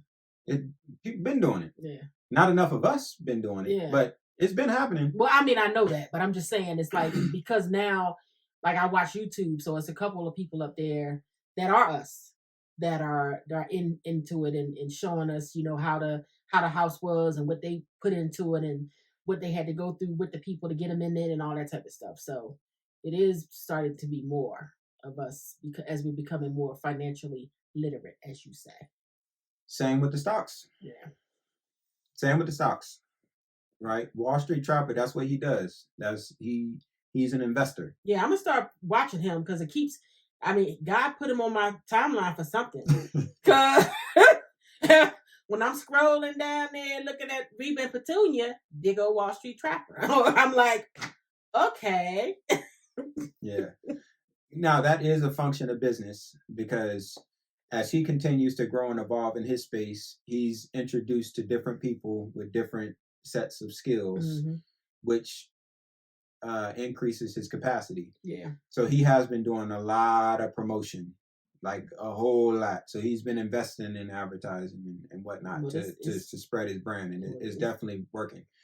But like having that conversation with baby girl, she's like, okay, yeah. So if I have a multi-unit and I'm staying in one unit and I'm renting out the other, if my mortgage is this amount and they are paying this amount in rent, so now this multi-unit that popped up on her Google looks different. Yeah. With the context. It's all in knowing. Right? So now I already got her looking at shit differently. And that's good. Right? So you know, and I mentioned that with you. Right? So so rewinding back to 2018 when I first started consulting, you know, I saw that I was staying in my place maybe 8 days a month. Maybe. Because my travel schedule was crazy during the consulting thing. That math didn't math. Just didn't make sense. And in the process, I've just become more financially literate. So it puts things into context. Because when I got back to the States in 2010, You know, I bought our house brand new, and I was so proud. And then I got divorced. And when I got divorced, I come home to this nice big empty house every day. And I'm sitting in the motherfucker by myself. So then the value for that home started to change. Started to change significantly. So now when I think about purchasing a home, it's different. It's way different. So as we've been talking about what your next move is going to be, and just within the next year or so, for me, until I'm ready to purchase that like home, and when I say home, I'm talking about the home that actually makes sense. Yeah. That I can do everything within it so that it makes sense. If that's putting a cow and bulls on the motherfucker so that I can take advantage of the agricultural tax benefits and, you know, those types of things, and farming and all that type of stuff makes sense to me. Yeah. So when I'm ready to like purchase my home in that context, that's one thing. Yeah. Beyond that, the idea of purchasing a home it's not even on my radar. Yeah. Outside of a multi-unit. Yeah. Because a multi-unit makes sense to me. Yeah. I tell you, that's like when with the family home, and I was trying my best to hold on to it, but then I was so mentally fucked up, I kept getting fired. So kind of need income, you know. And then when I did get some money and I tried to fix the house up, then it flooded. You know, then the termites ate the back of the house. It was a cash cow, you know. And imagine that a portion of the house is where you kicking it at, and then the other portion of it is paying for the portion that you in. Yeah, and I mean that house was big enough to do that, right? And it was, you know, just so yeah. Hindsight is 20/20. Well, I wasn't in a position to do that at that time. So yeah. What I'm saying, when I say hindsight is 20/20, I could go out and buy another house right now. My VA is there and all of that. I could go do that. Mm-hmm. Why the fuck would I do that? It don't make sense. Yeah. Hindsight is 20/20. Right? Like how I viewed owning a house when I bought a house versus how I look at it now was completely different. And the same thing applies to you. Yeah. So when y'all bought that house, you said that when people were coming around talking to you about stocks, you couldn't even see it. Yeah. You know what I mean? So the idea of purchasing real estate with the intent of building wealth, that wasn't the intent. The intent was to live the American dream when you bought the house. Yeah, absolutely. That's different. Yeah. So fast forward into now, for me, nah, bro, like I'm looking at, I want a multi-unit that makes sense. Yeah. That's where I'm at with it. Well, right now, as you know, that's what I be saying. Everything that I'm doing at this point, it has to make sense. Mm-hmm. I'm just not out there just doing stuff all willy-nilly. I'm just not. So I understand. Yeah. So, you know, when we talk about so like it all be circling back to Bullseye Consulting, because you know that's gonna be the catalyst for all of this stuff. That the company is gonna own stock in businesses, and it's also gonna own multi-units. And the multi-units will serve as operating locations for businesses and bring in rent for people that I decide to allow to be in my space. See, when we go back on the East Coast, then all of us can, people that want to be a part of it, can be a part of it and make this happen. It ain't gonna happen out here. Yeah. They don't like us out here. They talk nasty to us. Yo, I was talking with Shells earlier, and she asked me about that, like how it is out here as far as growing the business. Mm-hmm. Because in South Florida, down there, the cultural melting pot is an interesting dynamic. because it's tons of black folk, but it's black folk from different islands and different spaces in the world, and for some reason there's this divisionary line that's drawn between American black and Haitian and Jamaican and Bahamian, and we all black at the end of the day. You know what I'm saying? Mm-hmm. And there's still this divide. Is it's an interesting phenomenon to to put it mildly. Out here though, like it's just a lot of the passive aggressive, like, and it just creates a different it's a different animal to like wrap my mind around and how I'm gonna, because the one thing that, unless it's like some real money involved, you can see if black folks ain't fucking with you. It ain't no passive aggressive. It ain't none of that. You gonna know. Yeah. Now, if you got some money, then you gonna see the best sides of everybody. Yeah. Well, I guess I'm glad I don't never ever elevate money, because I don't want nobody in my life that's there for the wrong reason. I do not.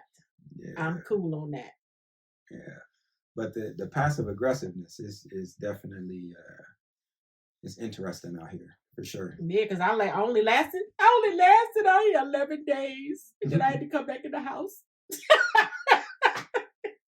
It was too much for me. Not. I just know my worth. So on the real estate side of things, that's where I see that being like a real game changer.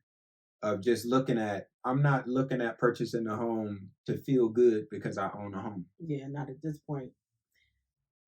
Like I told you the other day, we were talking actually. We have experienced you had a brand new home. We've had big homes, little homes, new cars, old cars, new shoes, old shoes. We've had all that. So at this point, if it ain't feeling good and it ain't beneficial, if it don't make sense, shouldn't be a part of it. 1000%. Yeah. 1000. Wow. Yeah. Yeah. I'm not. I ain't here for it.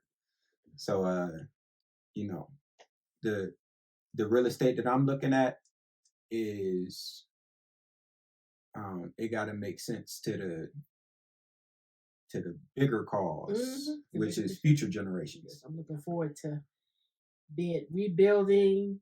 Well, I ain't never really had nothing. I was just trying to help everybody else build stuff. And then somebody else came along and took it all away from me. Psych. I gave it to you. Yeah. That bitch ain't take nothing. No, I gave it to her. You didn't give her nothing. So this is the thing. This is truly how I look at it. What was at the root of what was built is sitting next to me. Anything else is just, it can look a certain way, but what underlies it, what's truly there, a whole different thing. Yeah.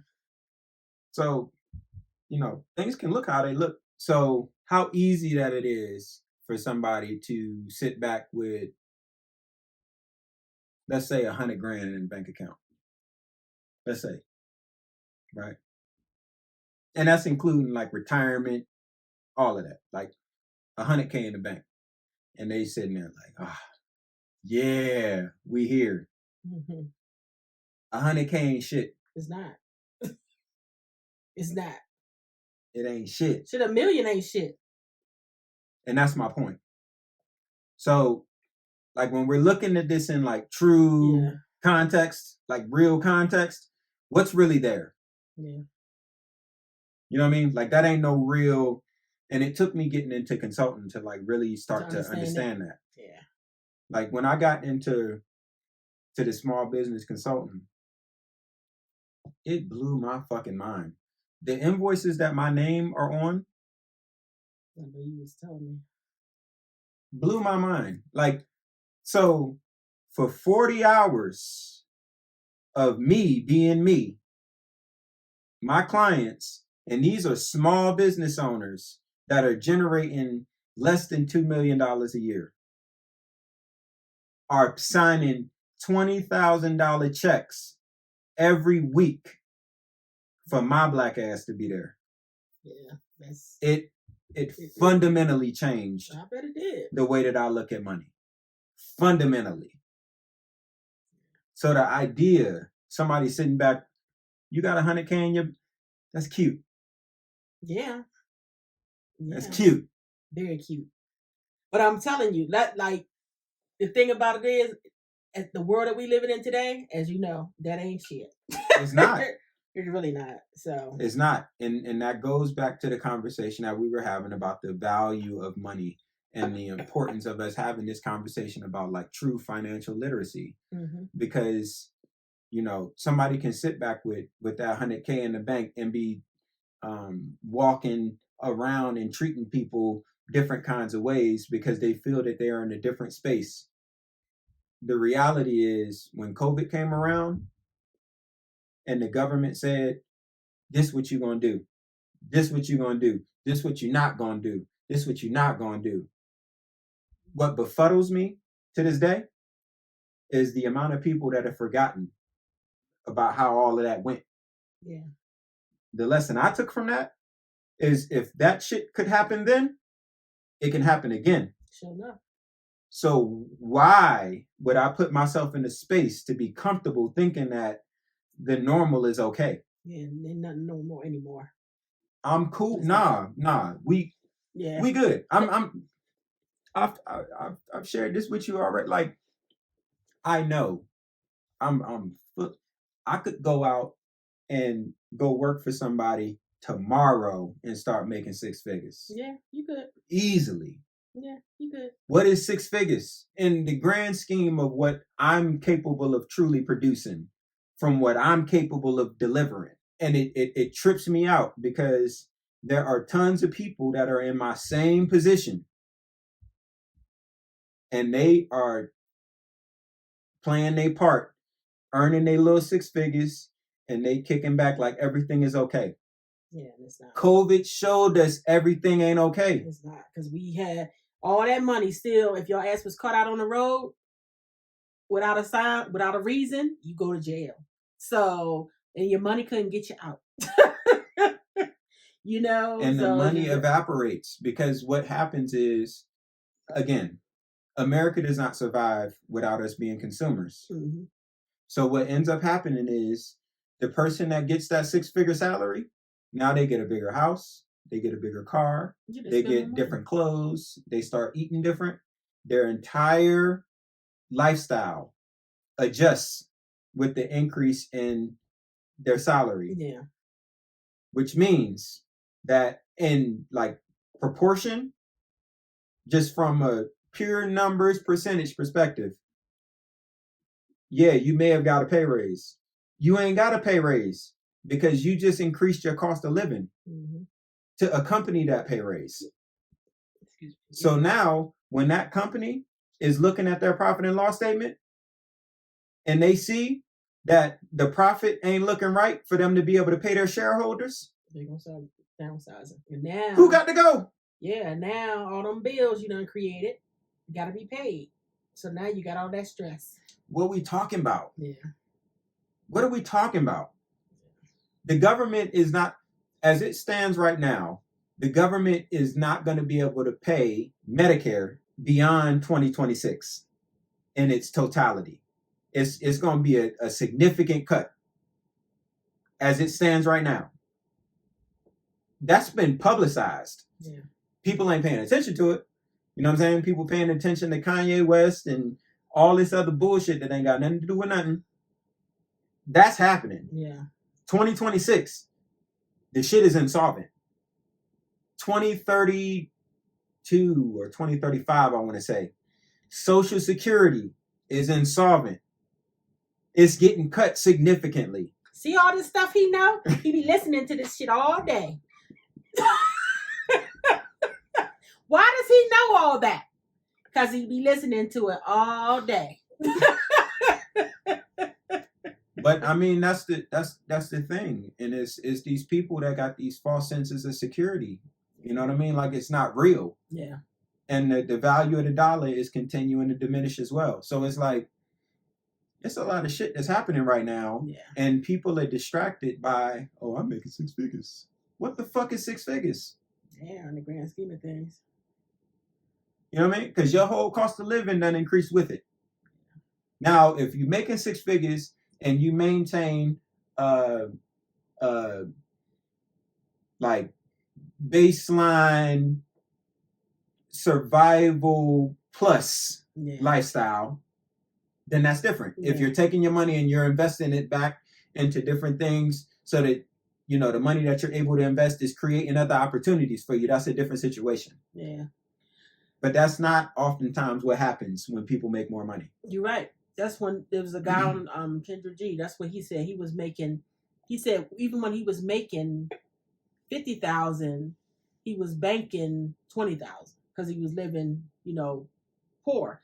So like now he make $100,000 and everybody is like, the females is like, yeah, you make $100,000. And he was like, well, what good are you if you make 100 and you spend 100? You know? He said, I'm making 100, but I'm banking the majority of that because I'm not out here just, you know, throwing it around. So that's the game. And all of that is a part of the financial literacy conversation. It's a real thing. It's just understanding how money works and how you can make it work for you as opposed well, you gonna learn. Gonna learn today. Yes. Learn today. Yes. Yeah. So the last piece of it, you know, there's stock, there's real estate, and then there's owning a business. The thing about owning a business, and I see it too often. In fact, if I didn't see it as often as I do see it, then I wouldn't be able to be the entrepreneur that I am and will be. Yeah. A lot of the businesses are not operating in a sustainable fashion. I've worked in every nook and cranny crevice of this goddamn country. Working with small business and just kind of seeing how things work. Mm-hmm. And it's the same everywhere. Yeah. So, you know, these business owners are slaving themselves. I mean, killing themselves on some real wild shit. And they're not making they're making money, they're not keeping money. Yeah. Because as the demand increases for the product or service that they provide, then they go hire people. And it goes back to what we were talking about a little bit earlier. Yeah. You hire people and you don't have a systematic way of training them, setting the performance expectations for them and holding them accountable to those performance expectations. Mm-hmm. All that creates is higher payroll cost and higher material cost. Yeah. And as those higher payroll and material costs happen, the amount of money that you make doesn't matter as much because you're paying out more. Absolutely. In order to be able to make it. Absolutely. So now, how much are you paying yourself, Mr. or Mrs. Owner? Shit. And then when it comes time to sell that business, how much value does that business have, Mr. or Mrs. Owner? Shit. Right? So without like understanding how to like build a healthy business, that's not going to create wealth for you either. Yeah. So, you know, it's those 3 primary vehicles, you know, stocks, real estate, and owning a business to create wealth. And that shit it's not happening at the scale in order for people to free themselves from this hamster wheel. Well, you going to have them off the hamster wheel. So y'all don't know. Oh Lord. But now that goes to the shirt here. You know what I mean? Yes. So, right. I don't need nobody to feed me. I can get my own food. Mm-hmm. Right. As the brand builds, you know, I'll work for some equity in the business. I know that's right. Take a little stake. I know that's right. Yeah, we gotta hurry up and get this because I need my steak shit. I know he's sitting there going, look, we talking. I'm trying to talk business and shit. No. No, this is what it is. No, it's beautiful. Yes. So yeah, that is episode 2 of the program. If you value what we got going on, make sure to like, share, subscribe, all that fun shit. And comment below. I don't know what you're going to comment, but put something in there so we can start some conversation. Fucking right. Bye-bye.